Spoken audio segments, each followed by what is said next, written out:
Hello दोस्तों, स्वागत है आपका UK education universe YouTube channel पे। तो दोस्तों, इससे पहले आप लोगों ने उत्तराखंड में संबंधित जो लोकोक्तियाँ थी, जो कुमाऊनी लोकोक्तियाँ या फिर गढ़वाली जो लोकोक्तियाँ थी, उनके संबंध में हमने 2 वीडियोज़ इससे पहले बना दिए थे। जो आबकारी भर्ती से संबंधित हमारे अभ्यर्थी हैं, उनके लिए ये जो सीरीज़ है वो काफ़ी महत्वपूर्ण रहेगी। जून में आपके एग्ज़ाम की डेट फिक्स हो चुकी है और यूके ट्रिपल एस से आपके जो कुमाऊनी या फिर गढ़वाली लोकोक्तियों से संबंधित प्रश्न हैं, उनको अधिकतर लाने का प्रयास कर रहा है। तो इसमें हमारा प्रयास यह है कि आप लोगों को जो उस समय एग्ज़ाम में क्वेश्चंस को फेस करना पड़ता है, आप उनको पहले से ही अपने कंफर्म कर लें, क्योंकि इससे पहले हमने कुमाऊनी और गढ़वाली तो कर लिए हैं। अगर आप लोगों ने नहीं देखे हैं तो इस वीडियो की डिस्क्रिप्शन पे मैं उसके लिंक पे ज़रूर डाल दूँगा, आप लोग उनको भी ज़रूर देखें। उसके बाद जाके उत्तराखंड में जो लोकोक्तियों का अतीत है उसको भी आप लोग ज़रूर देखेंगे। तो दोस्तों, आज का जो लेक्चर है हमारा ये तीसरा है और ये अंतिम लेक्चर भी हमारा देखने को मिलेगा। आप लोग इतना ध्यान रखिएगा, हमने इससे पहले कुमाऊनी टोटल करवा दी है और गढ़वाली भी टोटल करवा दी है। अब प्रयास ये है कि उत्तराखंड का जो अतीत था, लोकोक्तियों में उत्तराखंड का जो अतीत था, उससे संबंधित जितने भी हमारे बनते हैं अभी इसमें लोकोक्तियाँ या मुहावरे कहें या फिर हमारी पहेलियाँ कहें, उनसे संबंधित हम बना रहे हैं। इसके बाद जो 3 हमारे पार्ट हैं, इन 3 पार्टों में ही लगभग सब कुछ खत्म हो चुका है हमारा। अब इतना ध्यान रखिएगा और ये 3 वीडियो अगर आप देखकर जाते हैं तो आपको संभावना है कि वहाँ से बिल्कुल क्वेश्चन देखने को मिलेंगे। इससे पहले जो एग्जामों में क्वेश्चन आए हुए हैं, मैंने इससे पहले जब क्लास करी हुई है तो उसमें भी एक्सप्लेन करा है कि ये क्वेश्चन कौन से एग्जाम में आया हुआ है, तो आप लोग वहाँ भी देख सकते हैं। तो देखिएगा दोस्तों, आज लोकोक्तियों में उत्तराखंड का अतीत देखते हैं। तो प्रदेश के सामान्य जनजीवन से जुड़ी लोकोक्तियों के अतिरिक्त अतीत से जुड़ी अनेक लोकोक्तियां देश और काल के विस्तृत क्षेत्र को प्रतिबंधित करती हैं, जिसमें से कुछ निम्नवत हैं। अब महाभारत काल को देखें तो पांडवों का उत्तराखंड में प्रवास के संदर्भ में दिखाता है। भ्यूं कहने का मतलब है कि भीम से लड़ाई और सर्ग के लात कख छई कहने का मतलब है कि अर्थात भीम से युद्ध जीतना उतना ही असंभव है जितना आकाश को लात मारना। महाभारत की कथा के अनुसार पांडव 3 बार उस क्षेत्र में आए थे जहां तथा यहीं से उन्होंने स्वर्गारोहण किया था। आप लोगों ने ये तो सुना होगा कि जो पांडव हैं उनके द्वारा उत्तराखंड से ही स्वर्गारोहण है वो किया गया था। तो उसी के संदर्भ में एक लोकोक्ति ये भी बताई गई है कि पौराणिक कालों में कि भ्यों से लड़ाई और सर्ग से लात ककछई कहने का मतलब ये अर्थात जो भीम से युद्ध जीतना असंभव है जितना आकाश को लात मारना, यानी कि भीम से युद्ध में जीतना उतना असंभव है जितना आपका आकाश को लात मारना है, इतनी दूरियों पे। तो कहने का मतलब कि महाभारत की कथा के अनुसार पांडव 3 बार इस क्षेत्र में आए तथा यहीं से उन्होंने स्वर्गारोहण भी किया हुआ था। फिर देखिएगा, ईसा की 8वीं 9वीं की शताब्दी की अगर बात करें तो तोपवाल की तोपताप और चौड़ियाल कुराज कहने का मतलब है कि तोपवाल की तोपताप और चौड़ियाल की राज अर्थात चांदपुरगढ़ के राजा तोपवाल जब चौड़ियालों को पराजित करने की सोच रहे थे कि चौड़ियालों ने पहले ही चांदपुर पर आधिपत्य कर लिया और वहां अपना राज स्थापित कर लिया। इस संदर्भ में 8वीं 9वीं शताब्दी के हैं, क्योंकि आप लोगों ने देखा होगा जो पंवार वंश की स्थापना होती है वो भी हमारी 8वीं 9वीं शताब्दी के आसपास में ही हमें देखने को मिलती है। तो उसी के संदर्भ में ये तोपवाल की तोपताप और चौड़ियाल कुराज के संदर्भ में एक लोकोक्ति उस समय भी बनाई गई है। फिर देखिएगा, अगर बात करेंगे नेक्स्ट की तो आधो अश्वाल आधो गढ़वाल कहने का आधो अश्वाल कहने का मतलब है कि अश्वाल जाति का आधिपत्य होने की बात वहाँ पे करेगा।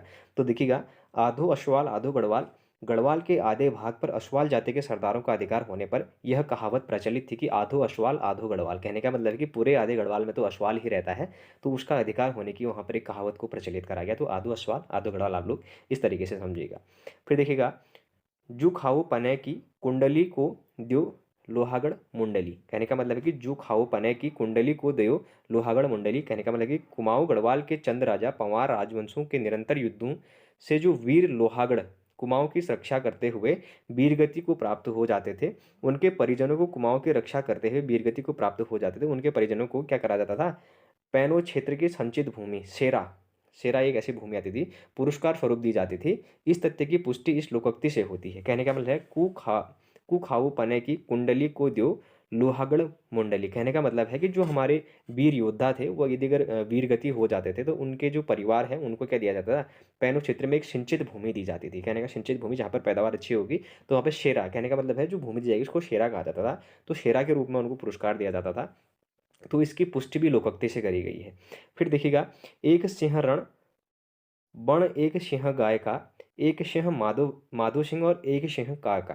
तो दोस्तों ये फेमस, इससे पहले भी ये आ चुका है एग्जाम, आप लोगों ने देखा होगा और एक बार फिर से मैं आप लोगों को ये रिपीट करवा देता हूँ कि एक सिंह रण बण एक सिंह गाय का, एक सिंह माधो सिंह एक सिंह काय का। अब कहने का मतलब कि टिहरी राजवंश के पंवार वंशीय शासक जो महपति शाह थे हमारे, यानी कि 1625 से 1633 इसमें कार्यकाल ये दिखाने को जा रहा है। लेकिन कार्यकाल की हम बात करें तो डेटा अलग अलग भी रहता है, तो हम कार्यकाल पर नहीं जाएंगे। आप इतना समझिए कि टिहरी राजवंश के जो मारवंशीय शासक महपति शासक के वीर पराक्रमी सेनानायक माधो सिंह की वीरता के संबंध में यह लोकोक्ति करी गई है। अच्छा, क्वेश्चन साफ साफ से पूछा जाता है कि जो हमारा माधो सिंह भंडारी है वह किसका सेनापति था? तो आप लोग एक चीज़ ध्यान रखिएगा, ये हमारे किसके सेनापति हैं? ये हमारे महपति शाह के सेनापति देखने को मिलते हैं। तो उन्हीं के लिए एक लोकोक्ति को प्रसिद्ध करा गया कि अर्थात एक सिंह रणभूमि में लड़ता है, यानी कि एक शेर रणभूमि में लड़ता है, जबकि दूसरा सिंह जंगल का राजा होता है, यानी कि दूसरा जो शेर है वो जंगल का राजा होता है। तीसरा सिंह गाय का होता है, यानी कि तीसरा सिंह कहने का मतलब है सिंह से मतलब लिया गया, तीसरा सिंह गाय का होता है। चौथा सिंह शेर माधो सिंह है, यानी कि चौथा जो शेर है वो माधो सिंह है। इनके लिए अतिरिक्त और कोई सिंह नहीं है, कहने का मतलब कि इनके लिए दूसरा कोई और सिंह नहीं कहा गया है, क्योंकि इनकी वीरता के अनुसार ही इनको क्या शेर की या फिर सिंह के रूप में इनको प्रचलित करा गया है। तो इस चीज़ से आप इसको समझिएगा। फिर देखिएगा, श्याम से कुलय शामी तशामी बागी तबागी, कहने का मतलब है श्याम से कुलय शामी तशामी बागी तबागी। पवार नरेशों के जो श्याम शाह थे दोस्तों, 1611 से 1624 इसमें कार्यकाल देखने को मिल रहा है।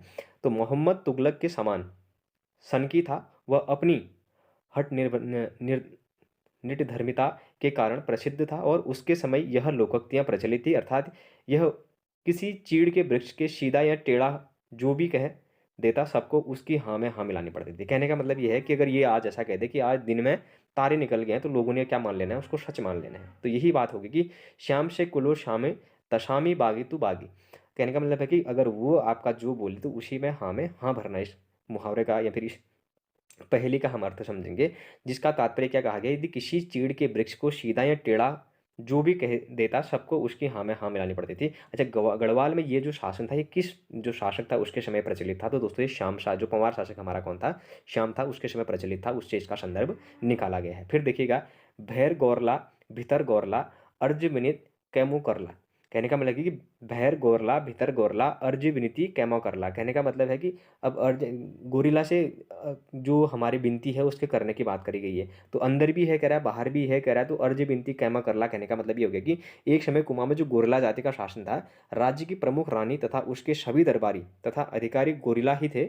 ऐसी स्थिति में प्रजा को न्याय मिलना कठिन हो जाता था, विनती करे तो किससे करे। कहने का मतलब ये हो गया कि अगर अंदर भी देखे तो गोरिल्ला ही है और बाहर भी देखे तो गोरिल्ला ही है। अगर न्याय यदि अगर आप किसी से चाहते हैं तो किससे चाहेंगे? अंदर भी वही बैठे हैं, बाहर भी वही बैठे हैं, तो न्याय मिलना क्या हो जाएगा? थोड़ा सा मुश्किल हो जाएगा, कठिन हो जाएगा। तो इसीलिए कहा गया कि भैर गोरला भितर गोरला अर्ज बिनती कैमू करला। कहने का मतलब गया कि एक समय कुमाऊं में गोरला जाति का शासन था, राज्य की प्रमुख रानी तथा उसके सभी दरबारी तथा अधिकारी गोरिल्ला ही थे।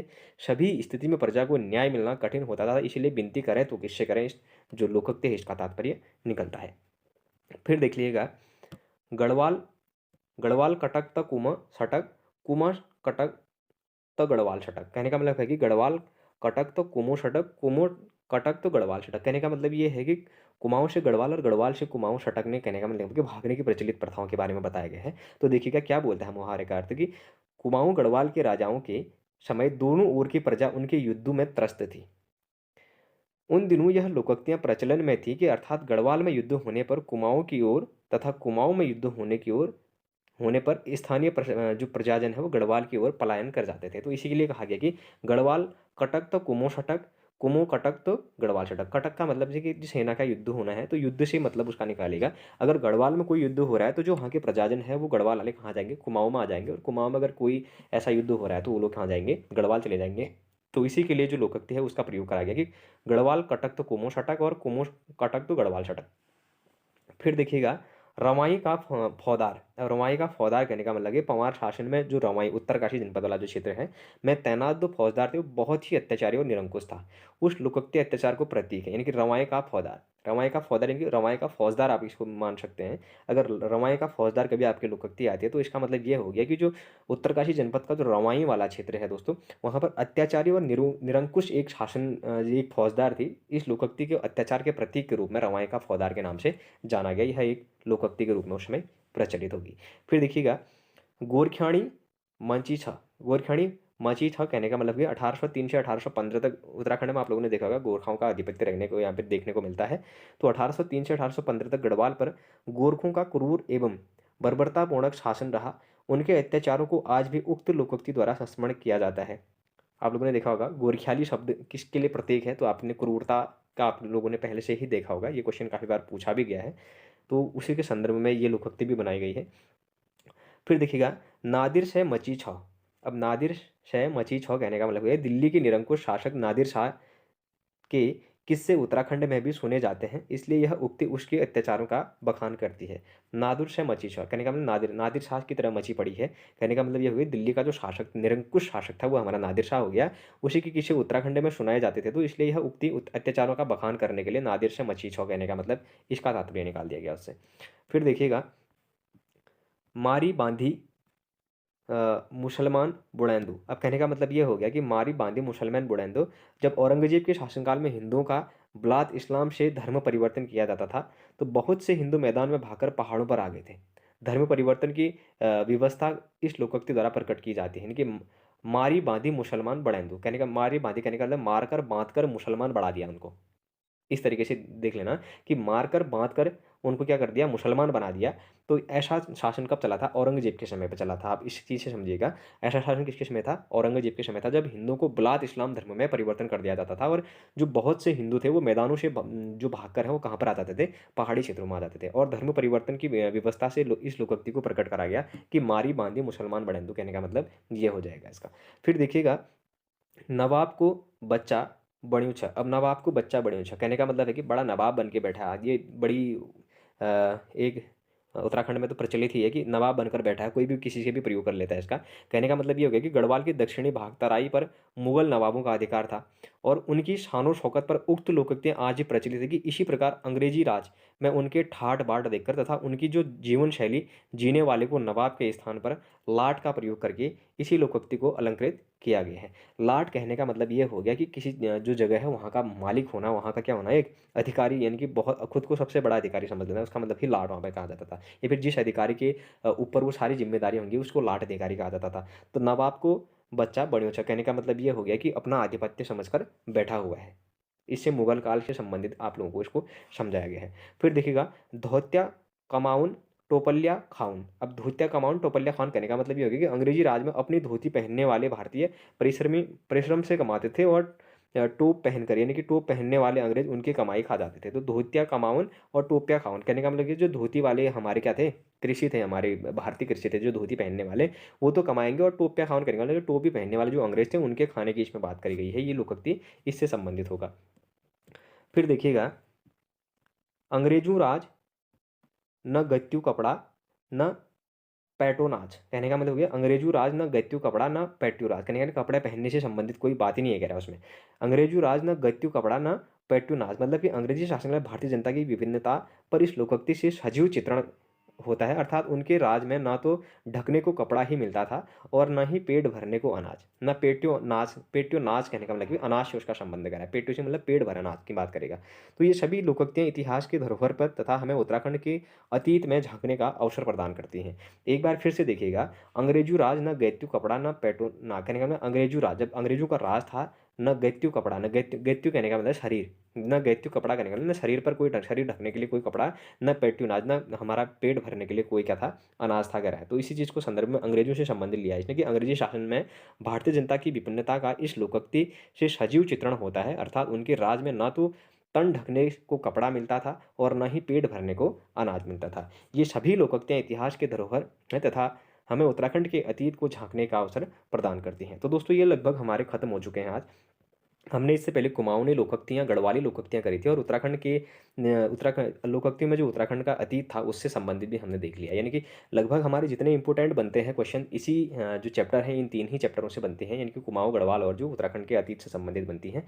आप लोग एक बार इन 3 वीडियो को वॉच करने के बाद एग्जाम देने जरूर जाइएगा, क्योंकि उसके बाद आपको खुद अनुभव होगा कि आपको कितने क्वेश्चन यहाँ से देखने को मिलेंगे और कितने क्वेश्चन आपके सही भी होते हैं।